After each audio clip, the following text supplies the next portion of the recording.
7월의 첫날 꿈새 하프타임 둘째 날에 오신 여러분들을 환영하고 축복합니다. 말씀상 공동체에게 주실 희년의 귀한 축복이 저와 여러분에게 넘쳐나길 소망합니다. 다 함께 기도하겠습니다.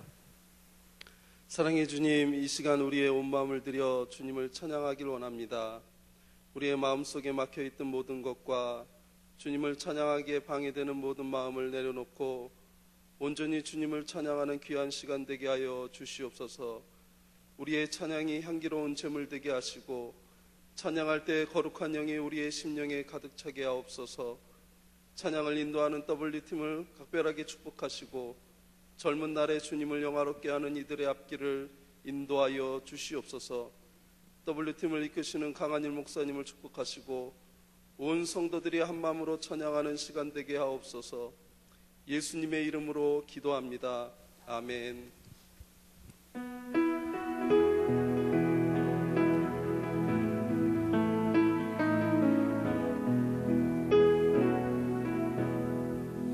내 영혼이 은총 입어 중한 죄짐 벗고 보니 슬픔 많은 이 세상도 천국으로 화하도다.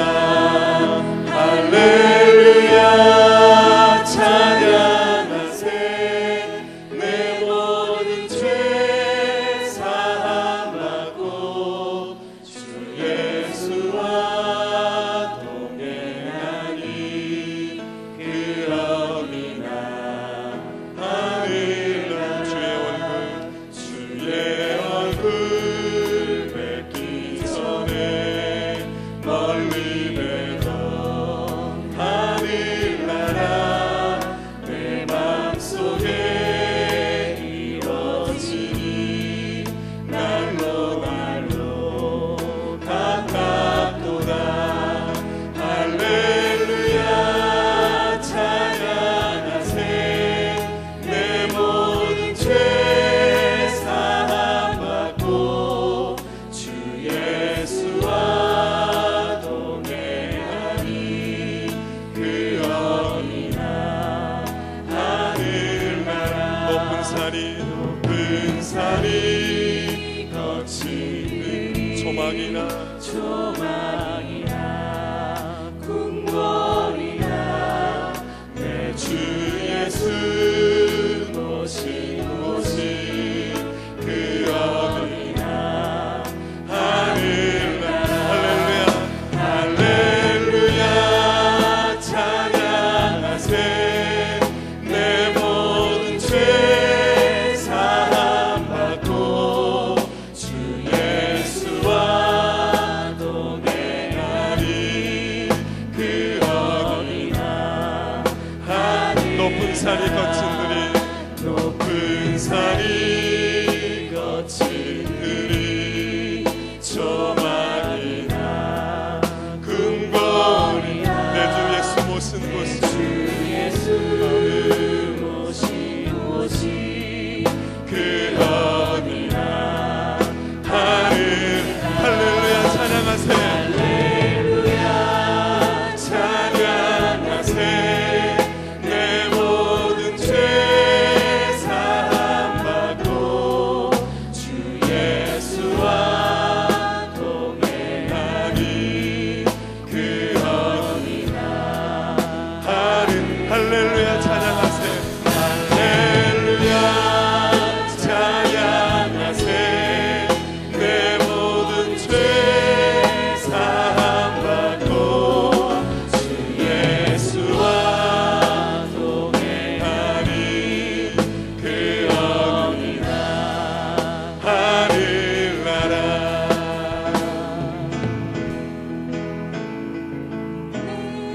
주를 가까이 하게 함은 십자가 짐 가득 고생이나 내 인생 소원은 늘 찬송하면서 주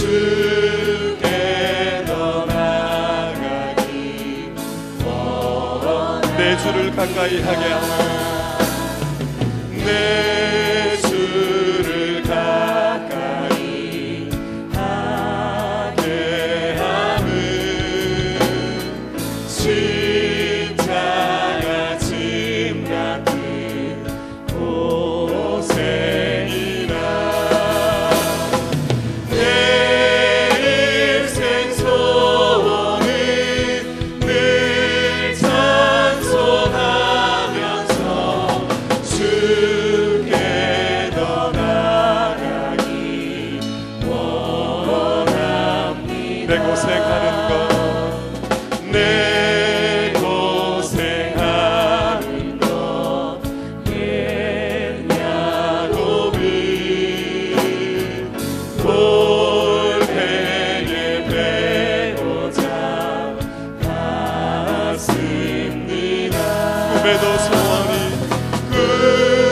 꿈에도 소원이 늘 찬송하면서 주께 더 나아가기 원합니다. 천성에 가는 길 험하여도 천성에 가는 길 험하여도 생명길 되나니 그리하며나 천사날 부르니 늘 찬송하면서 주께 더 나아가기 원합니다. 야곱이 잠깨어 일어나는 야곱이 잠깨어 일어나는 돌단을 쌓은 것 본받아서 숨질 때 되도록 늘 찬송하면서 주께 더 나아가기 야곱이 잠깨어 일어나는 야곱이 잠깨어 일어나는 돌단을 쌓은 것 본받아서 숨질 때 되도록 늘 찬송하면서 주께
나의 주님, 예수님 나의 주님, 사랑의 주 하나님, 이제 나는 예수님만 높이면서 살겠네.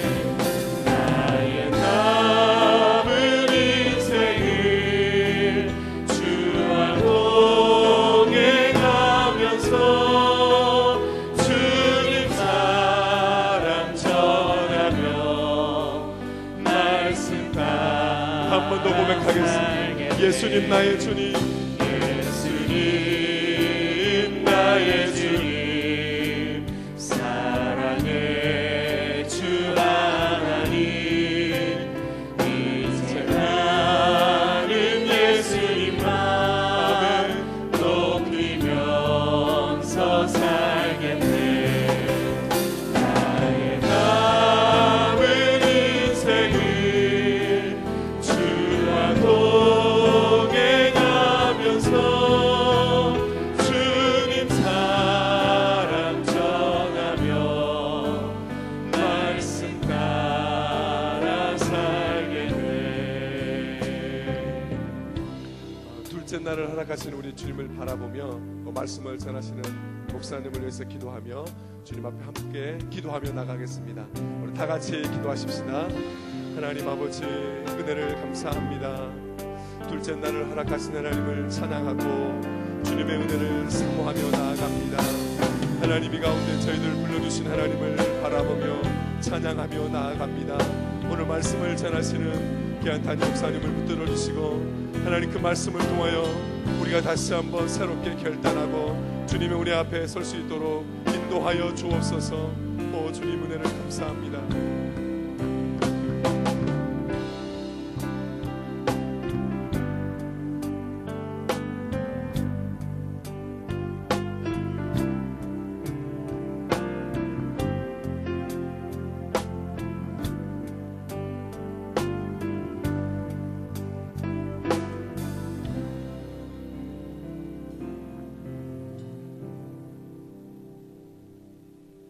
사랑의 주님, 지난 6개월을 축복하시고 남은 6개월을 말씀으로 시작해 하신 주님의 사랑을 인하여 감사와 찬송을 올려드립니다.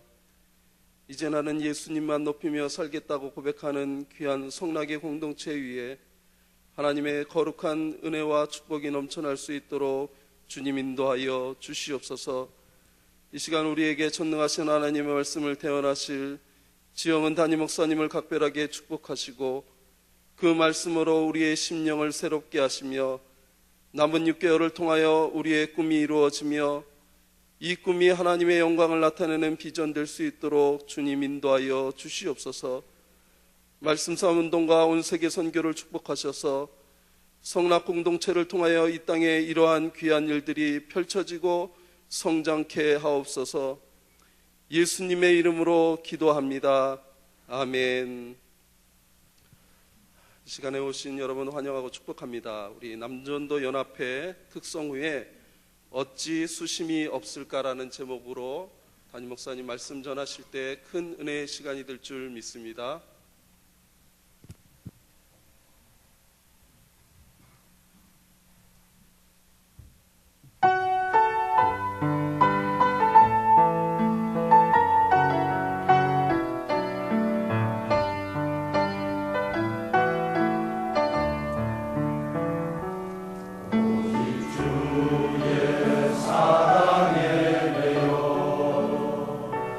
내 영기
우리 꿈새 기간 중에 우리 찬양으로 하나님께 영광을 돌리시는 분들 감사합니다. 우리 W팀 또 다드림 찬양팀 또 우리 목회자들 감사하고요. 또 어제 당회에서 찬송해 주셨는데 또 오늘 남전도회 여전도회 쭉 담당하실 분들까지 진심으로 감사하고 또 주의 이름으로 축복합니다.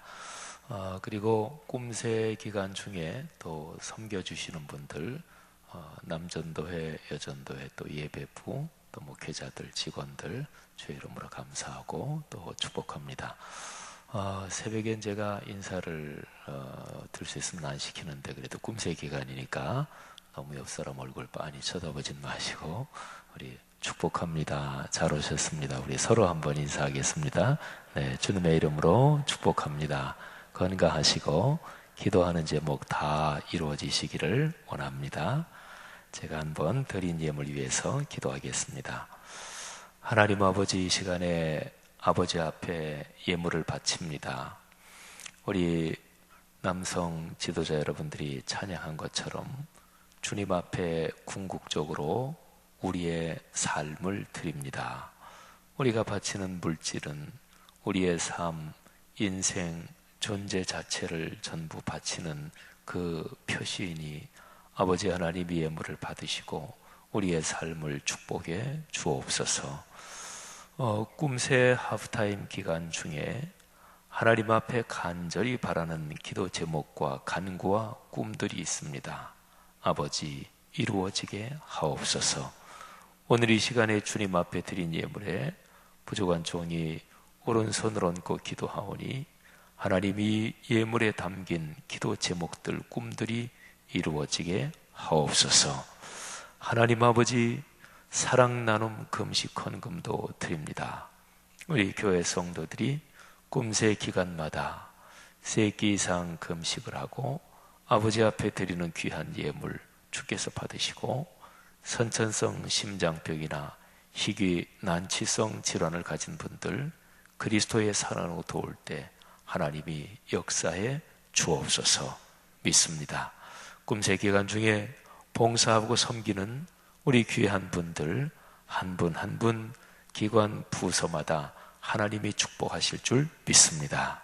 예수 그리스도 이름으로 간절히 축복하며 기도하옵나이다. 아멘. 자, 오늘 우리가 들을 말씀입니다. 느헤미야서 2장 1절부터 8절 말씀까지 보겠습니다. 느헤미야서 2장 1절부터 8절 말씀. 자, 우리 소리를 맞추어서 같이 봉독하겠습니다.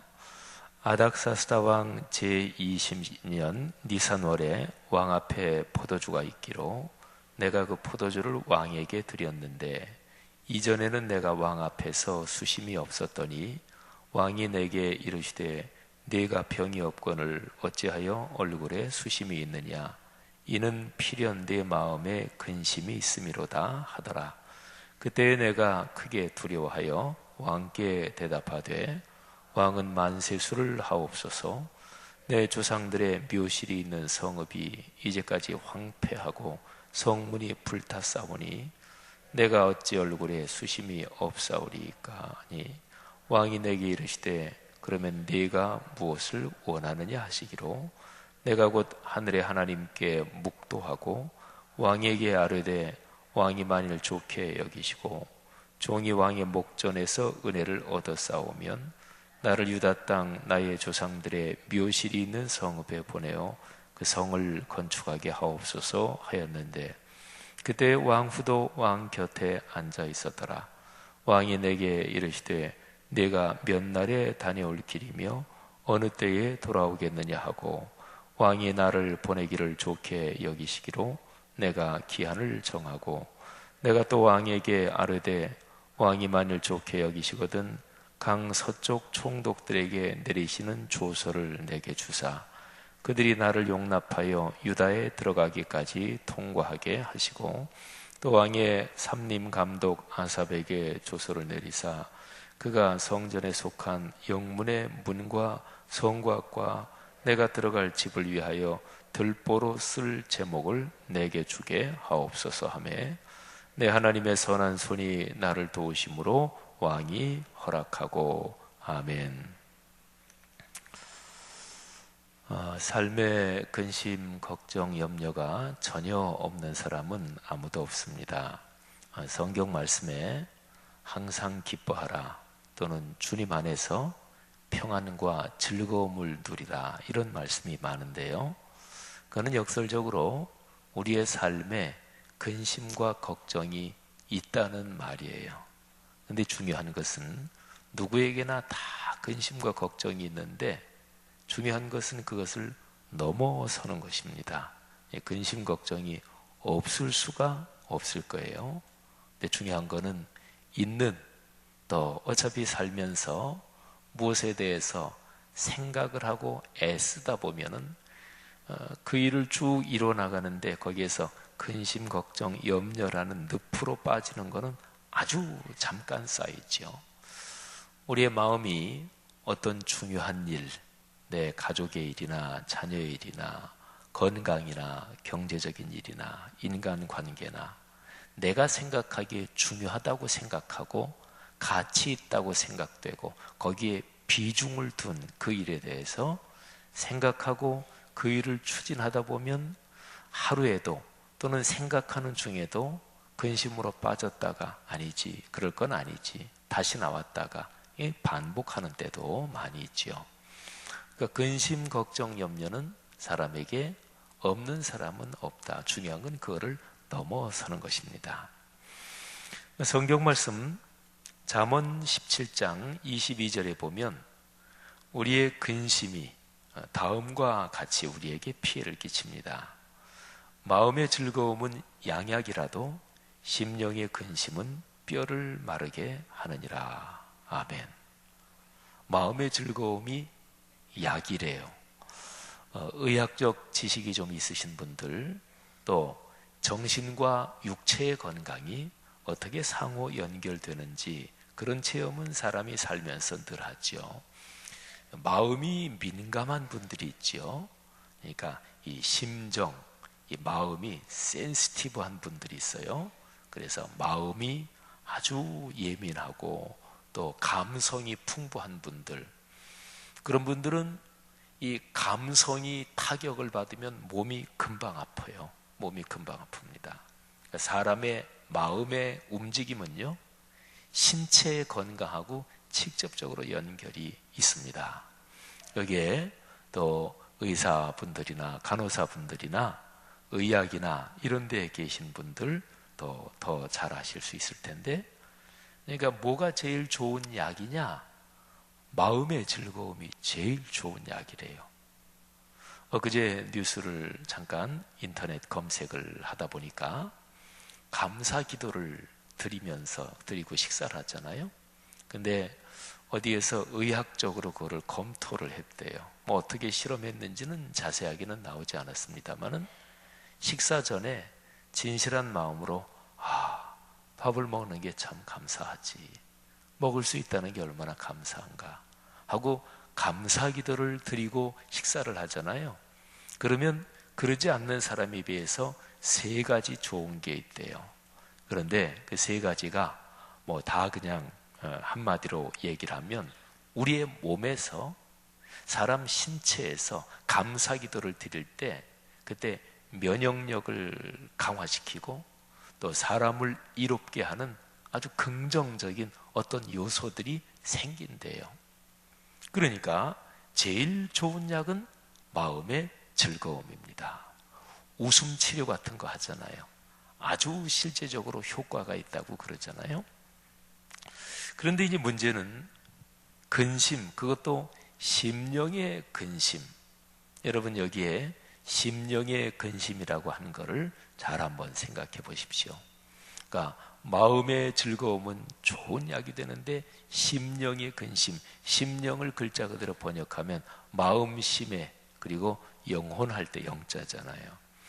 그러니까 마음과 그리고 더 나아가서 영혼까지 근심하게 되면 그거는 뼈를 마르게 한대요.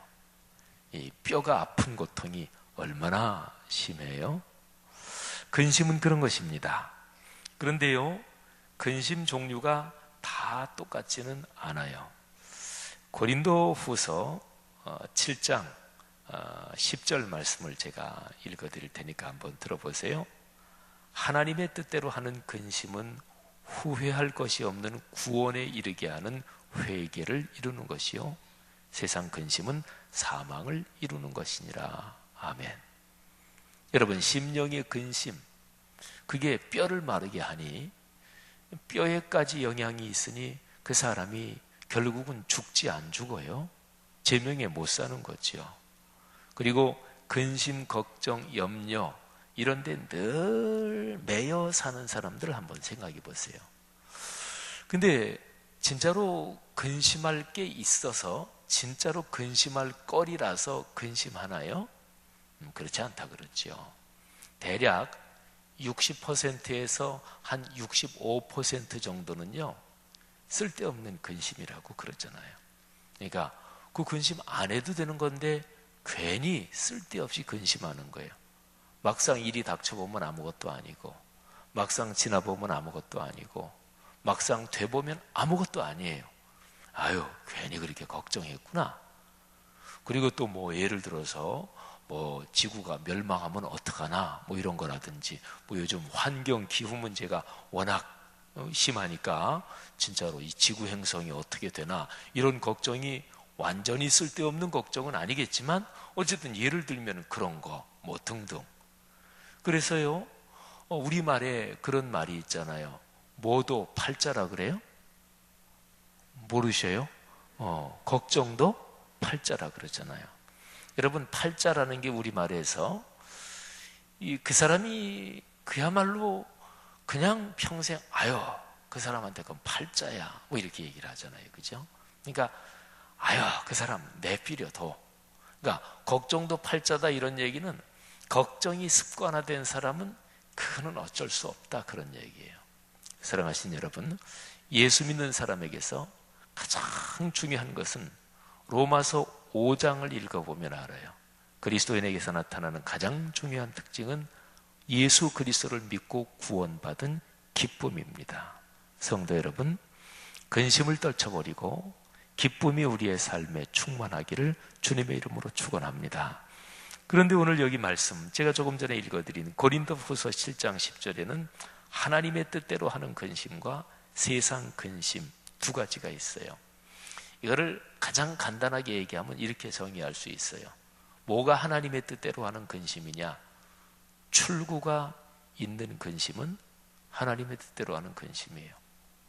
출구가 없는 근심은 그거는 세상 근심이에요. 생각해 보십시오. 근심이 작든 크든 또는 어떤 문제랑 연관이 되든 출구가 없어요. 그러면 근심은 반드시 커지게 돼 있어요. 그러니까 굴 속으로 들어가는 것과 같은 거죠.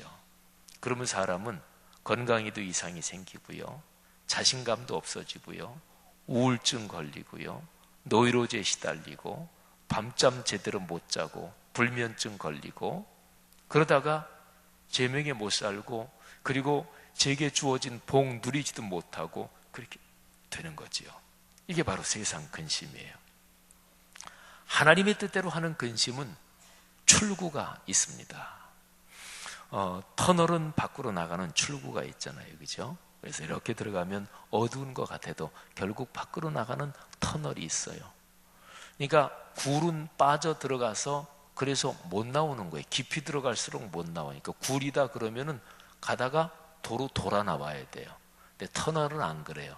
그냥 어두운 것 같아도, 아직 저쪽에 출구가 안 보여도 계속 참고 확신을 가지고 믿음을 가지고 가면 돼요. 그러면 터널은 이점이 있잖아요. 경제적이에요. 빨리 가게 하잖아요. 그죠? 산 넘어가고 돌아가는 것보다 얼마나 빨리 가게 해요. 또 거기서 출구로 나올 때 그 기쁨이 얼마나 대단합니까? 근심의 출구가 무엇일까요? 여기 고린도후서 7장 10절 말씀에 보면은 구원에 이르게 하는 회개를 이룬다. 그러니까 근심은요, 밖으로 나가는 출구가 있어요. 여기 고린도 교회에 보낸 사도 바울의 편지로 말하면 회개를 이루게 한단 말이죠. 그 다음에 11절 보면 이런 말씀이 있어요. 보라, 하나님의 뜻대로 하게 된 이 근심이 너희를 얼마나 간절하게 하며 얼마나 변증하게 하며 얼마나 분하게 하며 얼마나 두렵게 하며 얼마나 사모하게 하며 얼마나 열심 있게 하며 얼마나 벌하게 하였는가. 너희가 그 일에 대하여 일체 너희 자신의 깨끗함을 나타내었느니라. 아멘. 이게 무슨 말이냐면요, 고린도 교회 문제가 있었어요. 하나님 보시기에 올바른 게 아니었어요. 고린도 교회 성도들이 자기의 자만과 교만에 빠져가지고, 또 어떤 사람들은 예수 안 믿는 사람들도 그런 죄는 안 지어. 근데 아주 형편없는 막 죄를 짓고 그런 거예요. 그래서 신앙이 좋다고 하는 사람들의 교만과 자만뿐 아니라 교회 다니는데 예수 안 믿는 사람들보다 더 마구 살고 이런 거에 대해서 사도 바울이 굉장히 강력하게 책망을 했던 것 같아요. 여기 고린도 전후서를 연구하는 학자들 이제 쭉 보면 또 고린도 전후서 그리고 고린도 교회 보낸 편지가 이 두 편지만이 아니라 또 있었던 것 같아요. 근데 사도 바울이 굉장히 강하게 책망을 했던 것 같아요. 그리고 강하게 책망을 하고 나서 사도 바울 자신도 내가 너무 심하게 책망을 했다. 내가 너무 그냥 하나님의 말씀대로 책망한 게 아니라 너무 내가 개인적으로 화가 났나 보다. 바울 자신도 그렇게 생각을 했어요. 그런데 하나님이 역사하신 것이었어요. 그래서 고린도 교회에 어떤 성도들이 사도 바울의 아주 강력한 책망이 담긴 그 편지를 받아 읽고서 어떤 사람은 간절하게 회개했고, 그리고 다시 한번 마음을 치고 통회했고, 전능하신 하나님 앞에서 두려워했고, 하나님의 은혜를 다시 사모했고, 그리고 다시 한번 하나님께 열심을 냈고, 그리고 어떤 사람은 막 분하기도 했어요. 우리가 그런 죄에 빠졌구나. 또는 그렇게 죄를 짓고 하나님의 교회를 엉망으로 만들고, 그런 사람에 대해서 의로운 분노도 일어났고, 그리고 벌도 받은 무지무지한 책망을 받았으니까요. 근데 거기에서 의로운 그리고 말없이 기도하는 성도들은 하나님 앞에 더 칭찬을 받게 됐어요. 너희의 자신의 깨끗함을 나타내었느니라. 그리고 자신의 죄를 깨닫지 못하는 사람들은 다시 한번 그거를 깨닫고 다시 의로운 길로 돌아왔어요. 그러니까 하나님의 뜻대로 하는 근심은요, 그 근심이요, 내가 잘못해서, 지가 잘못해가지고 그렇게 근심을 당하고 그러는 일 많이 있잖아요. 다른 사람 책임이 아니고. 그러니까 자기가 잘못해서 한 근심이든, 아니면은 남이 나에게 해코지를 해서 남이 나를 어렵게 만들어서 근심이 된 거든, 아니면 국가가 다스리지를 잘못해서 국가 정책이 잘못돼서 근심이 온 것이든, 그런 것도 있어요. 그죠? 그런 것도 있어요. 어떤 것이든지 간에 그런데 상관이 없어요. 근심이다, 염려다, 걱정이다. 그러면 거기에 출구가 있어야 돼요. 근데 그 출구는 근본적으로 하나님이 열어주시는 거예요. 근데 여기서 하나 중요한 게 있습니다. 근본적으로는 하나님이 열어주시지만 사람으로서는 최선을 다해야 돼요. 하나님은 길을 열어주시는데 갑자기 하늘에서 우리의 눈으로 보기에 진짜 날개를 이렇게 헐헐 펄럭거리는 천사가 나타나서 뭐 돈다발을 갖다 준다든지, 그런 것도, 그런 아주 초자연적인 기적이 있을 수도 있어요. 그러나 하나님은 많은 경우에 우리가 사는 삶의 이런저런 구조 속에서, 삶의 환경 속에서 사람을 통해 역사하세요. 하나님은 내 직장 동료를 통해서도 역사하세요. 국가적으로 어떤 정책이 결정됐는데 하나님은 그 정책 결정을 통해서 어떤 그리스도인에게 말씀하실 수도 있어요. 하나님은 모든 경우의 수를 가장 많이 알고 계시는 분이 하나님이십니다. 국회에서 어떤 법안이 통과됐는데 그 법안이 얼마나 많은 사람에게 영향을 끼치고 또 그 사람들 개개인의 상황이 다 다른데, 그런데 그 다른 개개인의 상황 속에서 하나님이 뜻하시는 바가 다 뭘까요? 그건 하나님이 전체적으로 다 다 경우의 수를 알고 계신 거예요. 우리 교회가 건축을 할 때 우리가 건축 공사 딱 개시하는 시공을 한 3, 4개월 우리가 늦췄어요. 근데 그때에 기반시설 분담금이라는 게 있는데 그 기반시설 분담금이 보통 건축을 하는데 너무나 과도하다. 그래가지고 그거를 없애는 법이 국회에서 진행되고 있었어요.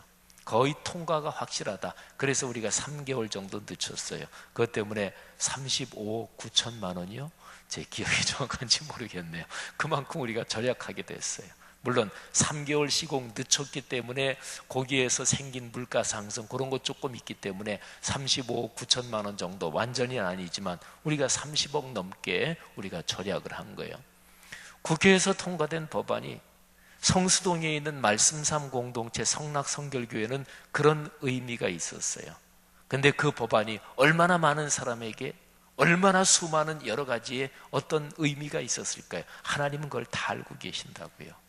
성도 여러분들이요, 어떤 근심이든 괜찮아요. 근심, 염려, 걱정, 그걸 통해서 교훈을 얻을 수도 있어요. 중요한 거는 출구가 있어야 합니다. 출구는 하나님이 열어주십니다. 그런데 또 하나, 출구는 우리 인간의 삶의 현장에서 이런저런 여러 여건들하고 하나님이 연결해 주세요. 그래서 우리로서는 최선을 다해야 돼요. 신앙 스타일 중에서 아주 잘못된 신앙 스타일로 빠지는 스타일이 한국 교회에 있어요. 그건 뭐냐면 자기는 노력도 안 하고 기도만 하는 사람. 이거는 기도의 중요성을 제가 약화시키는 게 아니라 제가 전공이 교회사예요. 2000년 교회 역사에서 기도에 대해서 가장 건강하고 가장 정통신앙이 뭔지를 아세요? 기도 플러스 노동. 기도와 노동, 기도와 일, 이거는 늘 한 덩어리라고 생각을 했어요. 그러니까 어떤 사람이 열심히 한다 그러면서 기도는 열심히 하는데 전혀 자신은 노력은 안 해. 건강을 위해서 기도는 하면서 전혀 몸을 움직이지 않아. 그 기도는 잘못된 기도예요. 아니, 너무 심한 거 아닙니까? 잘못된 기도라고 표현하는 게. 근데 잘못된 기도예요. 우리 집안에 경제력을 많이 넉넉하게 해주십시오 하면서 일을 열심히 안 하고 직장 생활에서 불평만 해대고 그 사람은 기도 잘못하고 있는 거예요. 기업에 따라 틀리겠지요. 하지만 그렇게 크지 않은 회사 같은 경우에는 사장님하고 직원들 빤할 텐데, 그러면 거기에 직원으로 다니면 사장님을 위해서 기도하고, 사장이 뭐 다 사람이 좋겠어요? 수렁터리 같은 사람도 있고 직원을 그냥 물건처럼 대하는 사람도 있고. 근데 어쨌든 내가 돈을 더 많이 벌려면 그 직장 나올 거라고 결정했으면 몰라도 그 직장 다닐 거면 긍정적인 마음을 가지고 사장님을 위해서 기도하고 내가 조금 더 열심히 해서 우리 회사 물건이 잘 팔리도록 해야 될 거 아니겠어요? 근데 경제적으로 넉넉하게 해달라고 기도하면서 그런데 일은 열심히 안 해. 그 기도가 잘못된 기도지요. 사랑하신 여러분, 하나님의 뜻대로 하는 올바른 기도, 그래서 응답받는 기도가 있기를 주의 이름으로 축복합니다. 하나님의 사람들도 근심이 있었어요. 느헤미야는 참으로 구약성경 전체 역사에서 가장 탁월한 한 10명 정도 꼽는다면 그 중에 들어갈 거예요. 5명 꼽는다면 아마 사람에 따라는 틀리겠지만 5명 중에는 아마 꼽지 않을지도 몰라요. 워낙 출중한 하나님의 사람들이 많으니까. 오늘 아침 우리 교회 묵상지 거기에 보면 모세 사무엘이 온다 그래도 내가, 모세 사무엘이 얘기한다 그래도 내가 이 백성을 용서하지 않는다, 이런 말씀이 있는데 모세, 사무엘, 또 다윗, 워낙 출중한 인물이 많으니까. 근데 10명을 꼽는다 그러면 제가 보기에는 그 중에 느헤미야 이분은 집어넣어야 돼요. 그런데 그분도 근심이 있었어요. 우리가 어제 말씀을 들었잖아요. 느헤미야가 고국의 소식을 들었는데 예루살렘 성이 성문이 불타고 민족들은 형편없이 어려운 상황 속에 있다. 그래서 며칠을 금식하면서 기도해요. 그런데 그러고 나서 3, 4개월이 지나요. 그 소식을 듣고 금식 기도한 게 기슬루월이거든요. 오늘날 달력으로 말하면 11월에서 12월 그 사이예요. 근데 오늘 2장 1절에 보면 똑같아요. 아닥사스다 왕 제20년. 근데 니산월, 요게 3월 중순부터 4월 중순 그때거든요. 한 3, 4개월이 지났어요. 느헤미야가 고위 관리라 그랬지요. 근데 왕 앞에 포도주를 바쳐 올릴 수 있는 순번이 됐어요. 또는 순번이 됐든지 아니면 그럴 기회가 왔든지 뭐 둘 중에 하나겠죠. 그래서 왕에게 포도주를 이제 바쳐 올리는데 왕이 딱 보니까 느헤미야 얼굴에 수심이 가득해요. 왕이 묻지요. 내가 병이 없는 걸로 알고 있는데 어째 얼굴에 수심이 있느냐? 필시 내 마음에 어떤 근심이 있는 게 분명하구나. 근데 여기 느헤미야가 그때 내가 크게 두려워하여 이랬어요. 그러니까 왕을 섬기는 사람이 집안일이나 뭐가 있다 손치더라도 하나님을 왕을 섬길 때 말이죠. 거기에서 집안일에서 근심이 있다 그래서 얼굴에 잔뜩 찌푸려진 얼굴로 왕을 섬겨요. 그건 잘못하다 죽는 거예요. 어디 감히 왕 앞에서, 그죠? 사랑하신 여러분, 저는 교회에서 막 대놓고 큰 소리 치는 사람이나 교회 물건이 자기 개인 물건인 것처럼 교회 직원이 자기 회사 직원인 것처럼 이렇게 하는 사람을 보면 저는 두려운 생각이 들어요.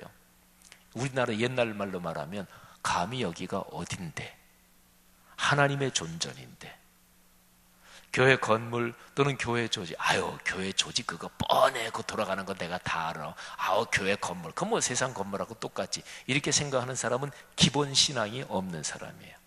여기는 하나님의 집입니다.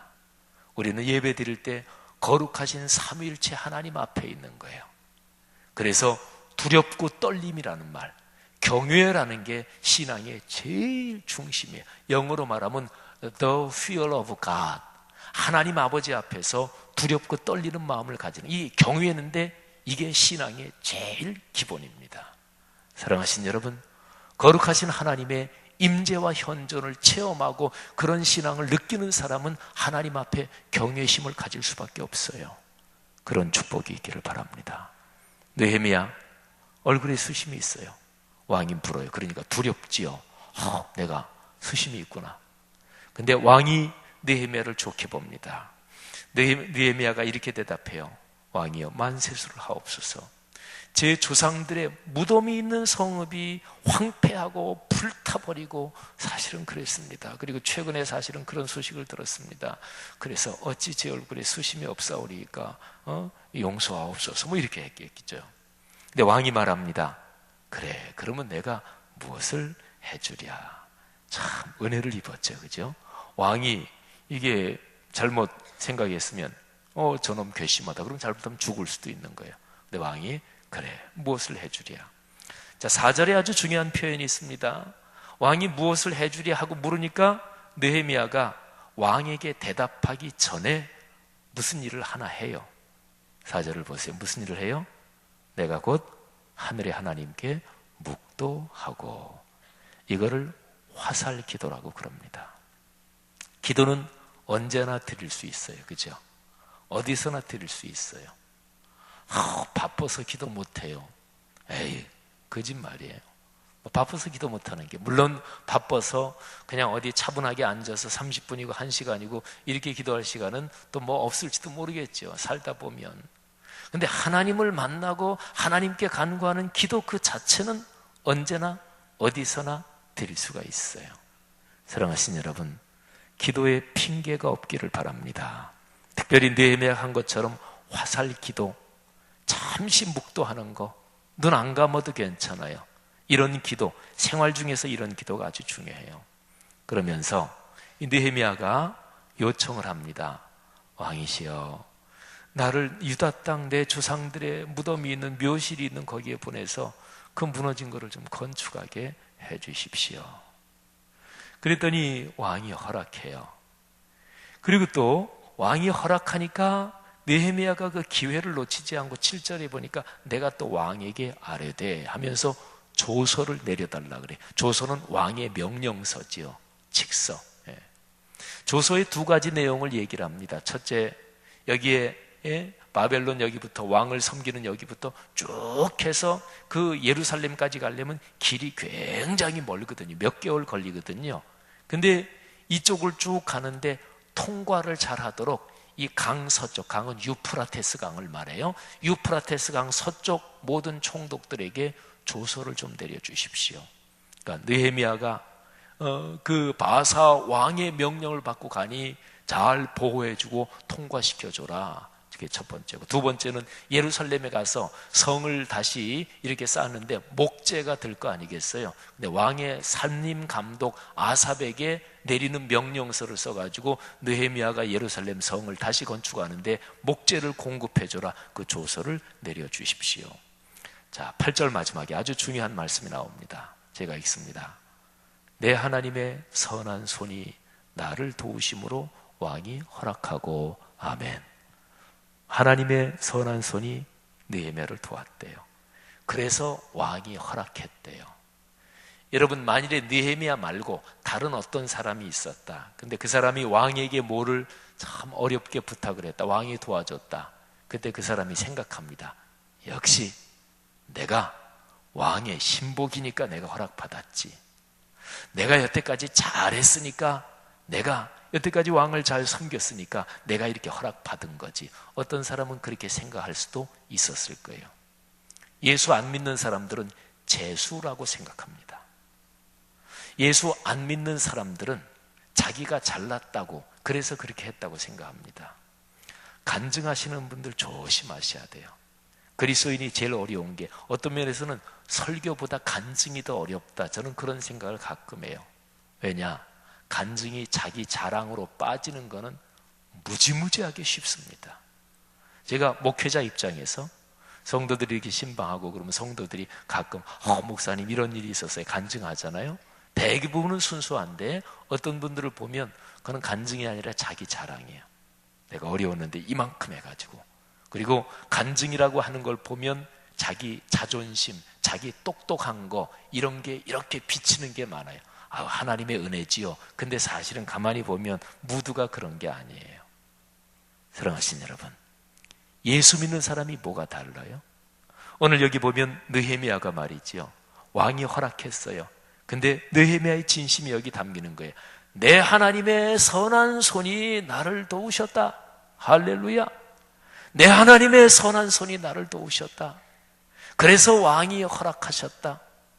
실제적으로는 왕이 허락한 거예요. 왕이 조서를 두 가지 사항에 대해서 내렸지요. 그리고 왕이 느헤미야를 예루살렘의 총독으로 임명을 하는 거예요. 실제적으로 왕이 도왔지만 그러나 근원적으로 그 모든 것을 섭리하신 분은 하나님이시다. 신앙생활에서 이 체험이 없으면 신앙생활이 오래될수록 막 가는 거예요. 신앙생활이 오래될수록 위험한 거예요.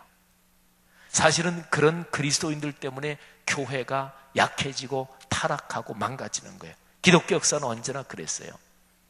초신자 때문에 교회가 망가지지 않아요. 교회 나오다가 에휴 교회도 별거 없네. 그리고 다시 안 나오는 사람들 때문에, 그런 사람들 때문에 교회가 근본적으로 망가지는 일은 절대로 없어요.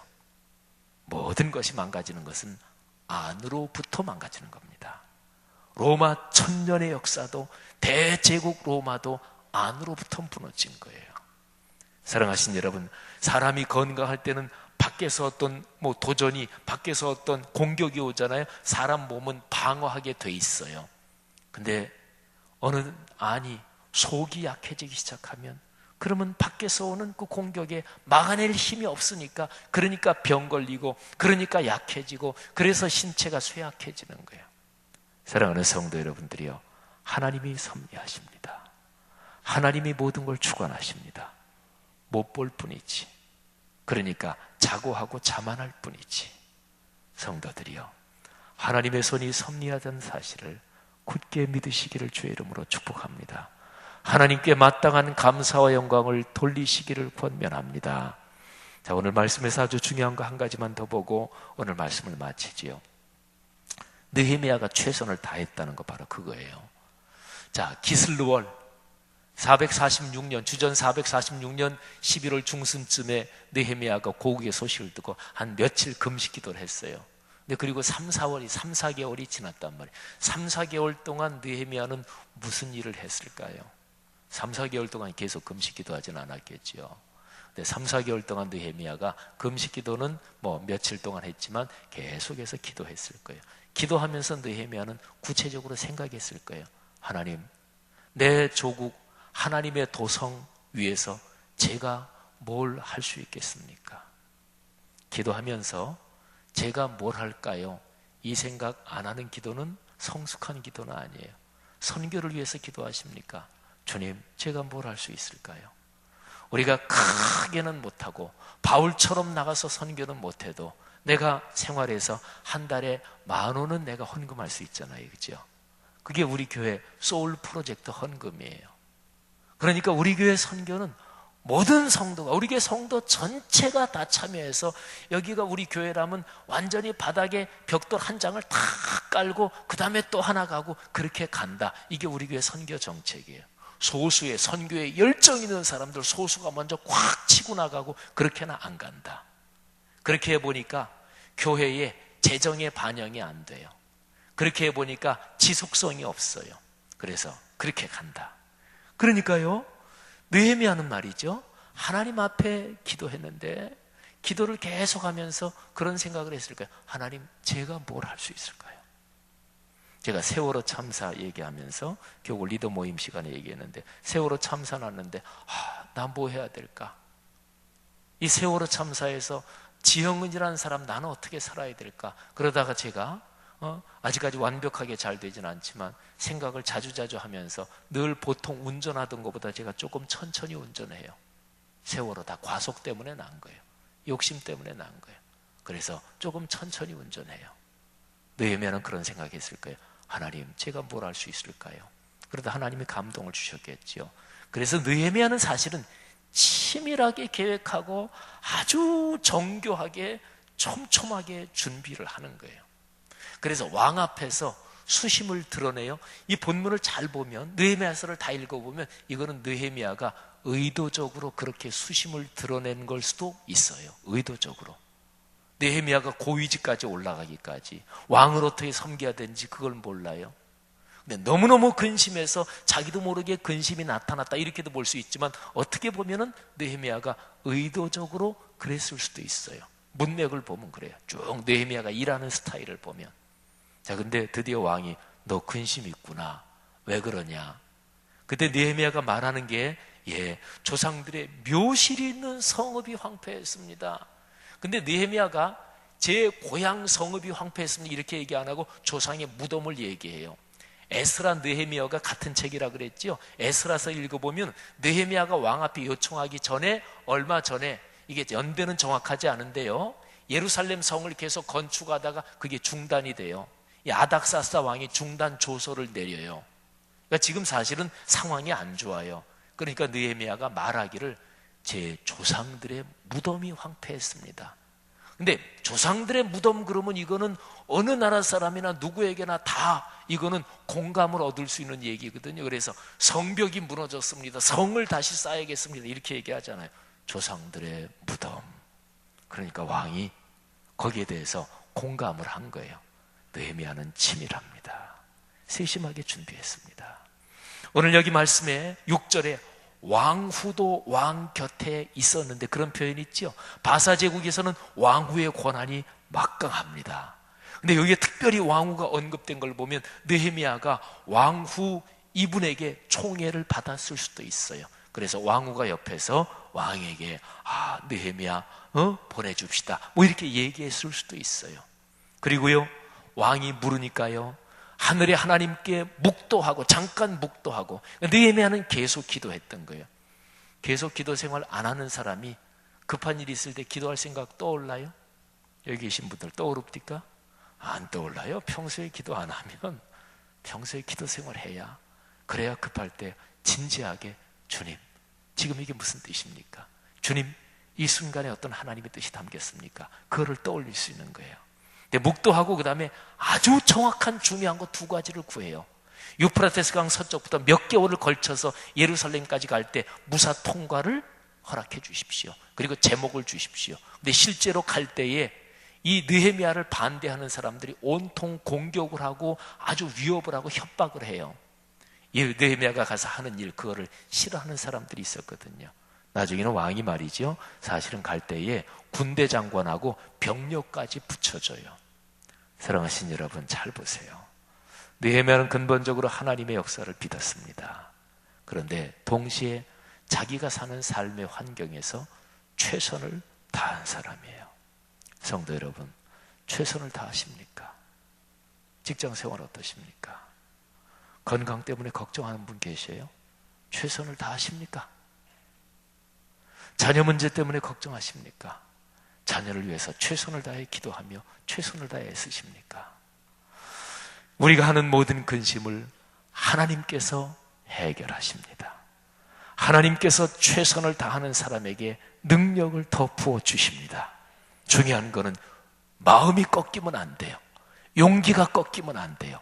제가 암 때문에 투병하는 사람이나 어려운 병 때문에 투병하는 분들에게 꼭 해드리는 말씀이 있어요. 절대로 마음이 꺾이시면 안 됩니다.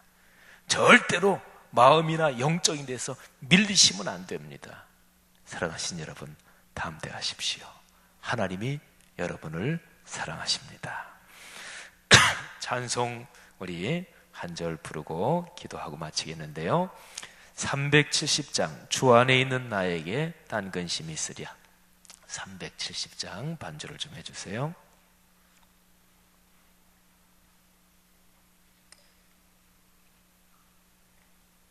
우리 들은 말씀 생각하면서 우리 찬양합시다.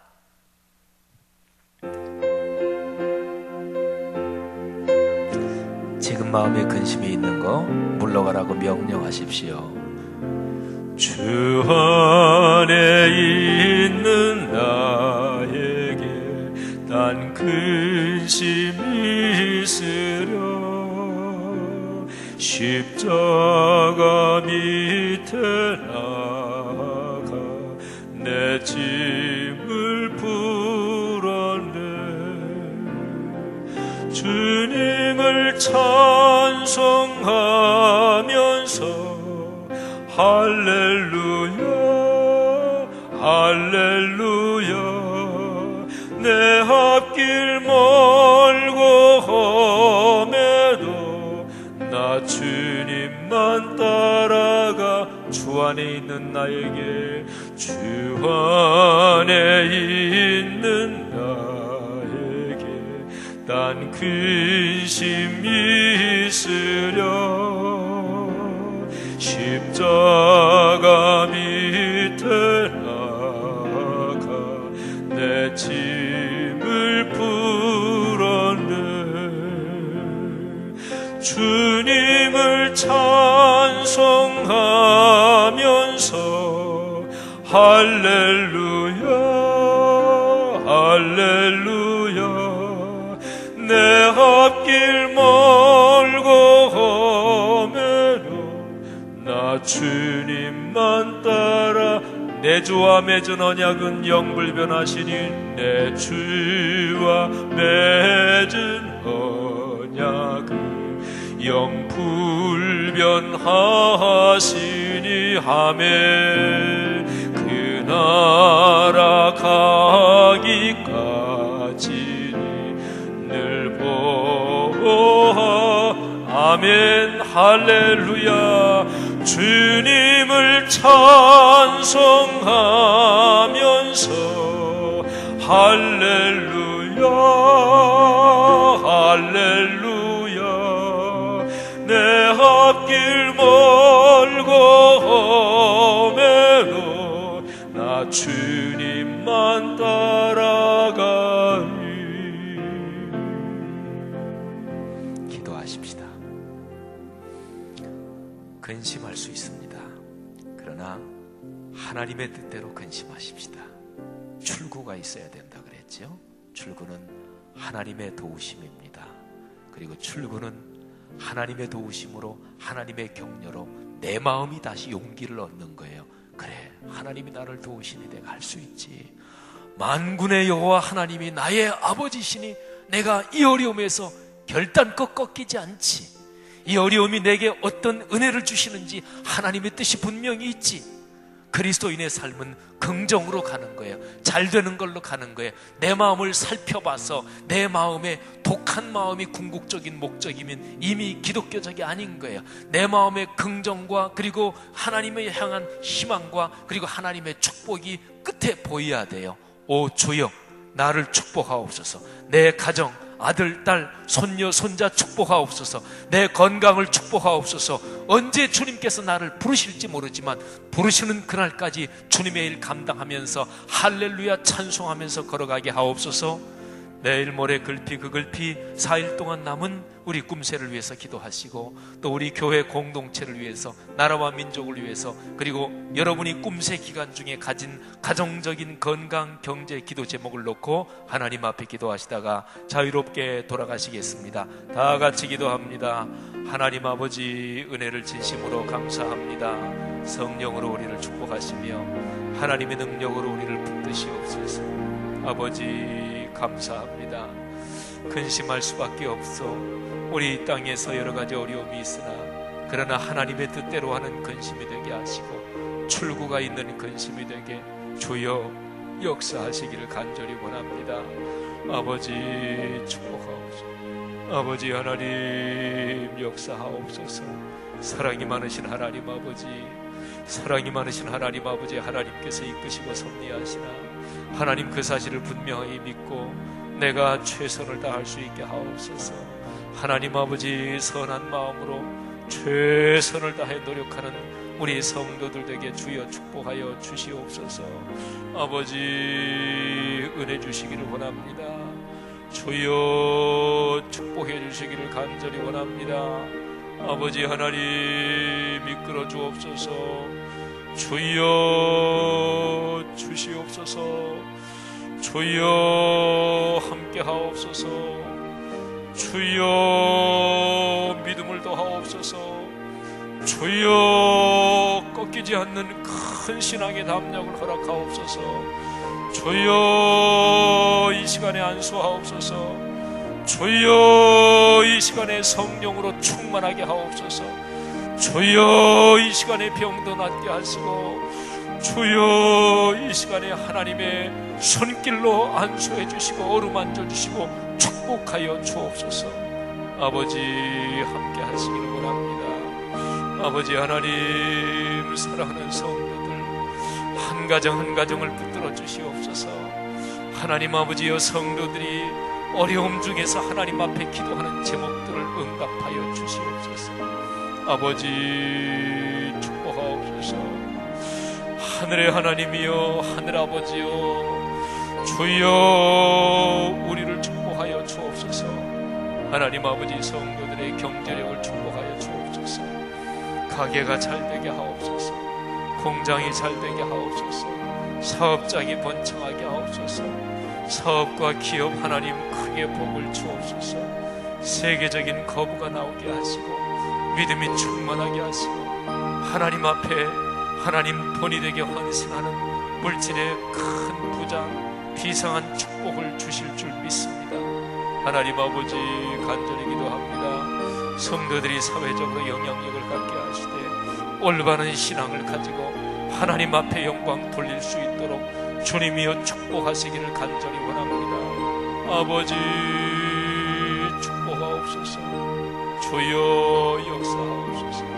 하나님 아버지 이 시간에 간구하는 성도들의 기도 제목 넉넉하게 응답하시기를